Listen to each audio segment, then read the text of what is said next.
Hello and welcome back. I am Margaret Esfahani and I am here with Sister Shireen from Brahma Kumaris, and we are discussing soul fitness. In our last series we were talking about the importance of muscle memory, and it's such a difficult concept to grasp, so I'm going to ask Sister Shireen if she would please define it a little bit deeper for me, explain it a little bit more in detail for me so I can truly grasp it and grow. Welcome. Thanks, Margaret. It's good to be here with you today. And so we were talking about muscle memory. Yes. And so you're wondering why we are talking about muscle memory in a spiritual concept. Yes. So the way muscle memory works is that we have when we do something in, like let's say learn to ride a bike or play the clarinet. Yes. Right, or learn to swim or any of those things. When we do something like that, we create a physiological blueprint in the body. Yes. In the brain and in the soul, everywhere. It's a physiological thing. It's, it's everywhere. And then even when you take time off from that task for a long time, then you're able to go back. You're able to go back to doing it. Like, that's why 50 years later, even if someone hasn't ridden a bike in 50 years, they're able to go back to doing it because there's a physiological blueprint.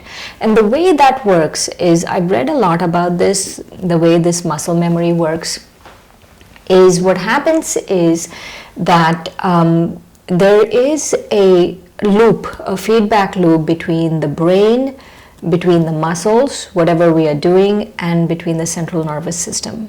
Okay. And so every time we perform an act, let's say like riding a bike, every time we ride a bike, it strengthens that feedback loop and it creates a memory. Okay. It creates a memory, physiological memory, right? Yes. And it keeps strengthening that memory. So even when you slack off for a little bit, you're able to go back and you're able to do that. Yes. Do that particular thing. And so what happens is, like, ride a bike, so you're able to go back. But what happens is that, and I've heard this for millennia, that athletes have been taking advantage of this muscle memory. So let's say Olympic gymnasts, right? Let's say someone like Simone Biles is not going to start practicing till, let's say, two years before the Olympics. They take some time off after the first Olympics, before the next one. Correct. Because when they start doing it, their muscle memory kicks in. Correct. And so, and apparently what happens in physical muscle memory is that the more you do it, the more you're able to spring back. Okay. Even if you take time off for a long time, like let's say you practiced really intensely for some time and you take off for a really long time, and then you start practicing again, you're able to jump back in. Jump back into your original form very soon. Correct. And so, and I've noticed, the reason I started reading this is because I've noticed that it happens the same way with spiritual things too. So that makes a lot of sense. I completely understand. I learned how to ride a bike, when I was 3 years old, and then 50 plus now, even though I haven't ridden a bike in a while, I know that my legs automatically are going to move in a certain manner to do that bicycle movement. So that makes perfect sense. Can you bridge that gap for me from that physical part into a spiritual? So how can I connect muscle memory spiritually? So to really understand muscle memory, spiritual muscle memory, we need to go back to understanding impressions. Okay. And so yesterday, we spoke about impressions. Impressions as a part of consciousness. It's one of the aspects of consciousness, and that is, consciousness works very much like you would say, let's say, a computer. Yes. And so every experience you've had, you kind of record it in a file in the soul. Yes. And those files we call impressions. Okay. And And those files are, there are three kinds of those files. Okay. They are the original files, that is, originally we were pure, peaceful, loving beings. That's the original file. And then as time goes on, we write over those files. Okay. But those files stay, but the other files start playing. And the other files could be that, negative files or ordinary files. Okay. So this in Sanskrit, this file, the soul file, Yes. we call it sanskara. Okay. And so these sanskaras are not just files, but what happens is that the legacy that we leave behind in the file, because of a particular experience, also gets stored. For example, our attitudes, our belief systems, our whatever we feel about something, all of those things, they get stored. So in order for, me and our audience to understand maybe a little clearer, as you mentioned before, we had talked about the memory of, if you will, like love or peace and bliss or happiness. And these are sort of the original, is that correct? Yes. Okay. And they're innate to all of us, and that's the good news, is we don't have to go looking for it anywhere else. The file is right here inside you, and all you have to go is dig deeper and you'll find it. Because what we think is that love or peace or something is outside. For example, Yes. we think peace is in nature. As much as I love going for a walk on the beach, we have the best beaches in Florida. Yes, we do. And as much as I like going for a walk on the beach, to get peace, really, like to watch a sunset on the beach is so peaceful, or to watch a sunrise on the beach is so peaceful. But peace is not out there. It's not in nature. Peace is inside. And love is not in the next relationship. It's not in the next romantic relationship or in the next person telling me they love me. Love is part of us. It's inside us. And that is the original file, the original sanskara of the soul. So if I understand correctly, one of the things that you would like us to do in order to strengthen our soul and be soul fit, if you will, is to go back to those original sanskaras.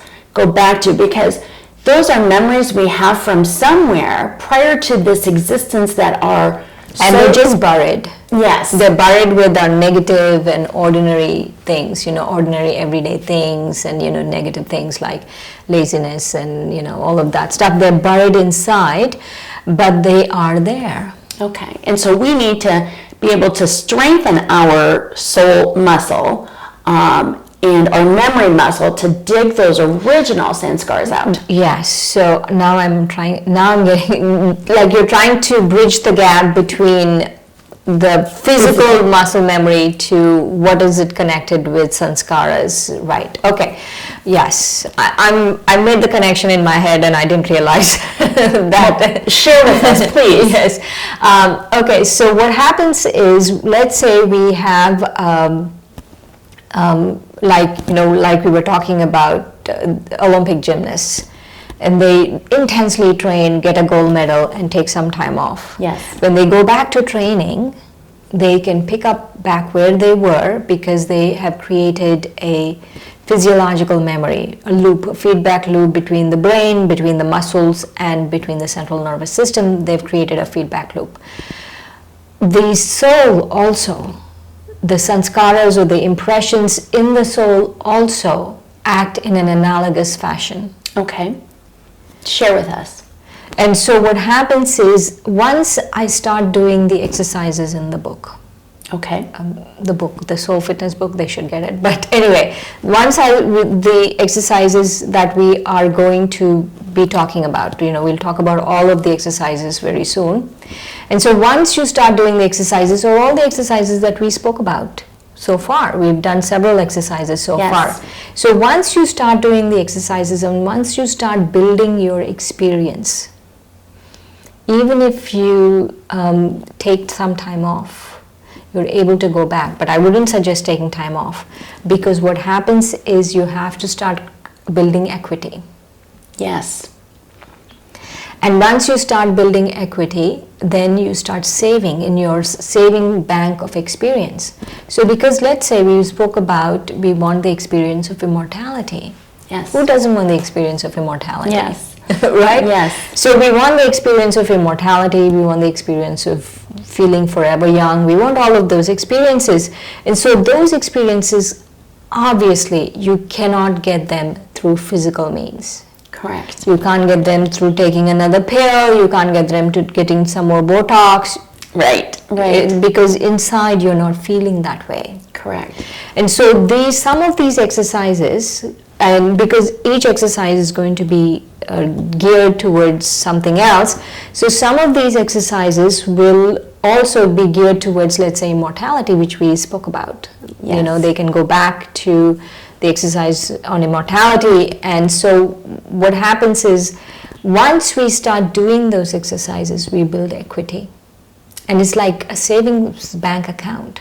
Very good. You know, and like any savings account, the best time to start is right now. Yes. Right now. So we need to create that loop in a spiritual sense. You talked very clearly about the physical loop and the physical, and that's fantastic. And so now what we need to do in soul fitness and in muscle memory is build that loop so it begins to happen almost automatically. Yes. In our consciousness, Yes. in our memory, Yes. in our, almost without effort, because we have built that routine up in a spiritual sense. Yes. So what happens is the feedback loop will be between our mind, our intellect, and our sanskaras or impressions.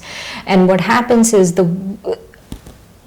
as soon as sometimes you will be able to get an experience of immortality or youth or whatever as soon as you do one exercise. As soon as you do a few minutes, sit quietly for a few minutes and you do one exercise, you will be able to experience it. So what you're doing is you're not getting an experience from outside you. Mm-hmm. It's already built in. There are original sanskaras within you. So what you are doing is, once you start exercising the soul fitness exercises, you trigger those memories that are already in there. Yes. And so, and many times I've noticed that they are experiences I've had. I've been practicing this for 23 years. There are experiences I've had 23 years ago that I can still bank on right now. I can still take it. It's like a savings bank account that I take it from and use it. I think that's a great analogy, because as you taught us in a few of our just very brief exercises that we did together with our audience, it really doesn't take very long. It's just, a few seconds here and there. But those few seconds here and there of just doing an observation, just doing an internal reflection, an observance, if you will, of your soul, instantly brings up those sanskaras, the original sanskaras that we all are looking for. Right. And so the fact that you've got exercises for us to do that don't take a lot of time. Yeah, I call it micro. Beautiful. Micro meditations means 1 second. So in, like, let's say 2 seconds, I'll do something now. In 2 seconds, you just, for a second, you become aware of yourself as a spiritual being having a human experience. Just for a second. You're a soul, you're light, and that light and you, the soul, are immortal. And just accept that and just remember that again and again. And that is like a micro exercise. I really like taking that time, because literally that was 10 seconds and it makes one feel so strong and powerful. And I think our audience can agree that even taking that 5 to 10 seconds in between your day-to-day work is no trouble. Shireen, that's fantastic. And thanks, Margaret. I look forward to our next series. my soul is strengthening. I know our audience is as well. I can see by the happiness that is shining through. So thank you once again, Shireen. Thanks, Margaret.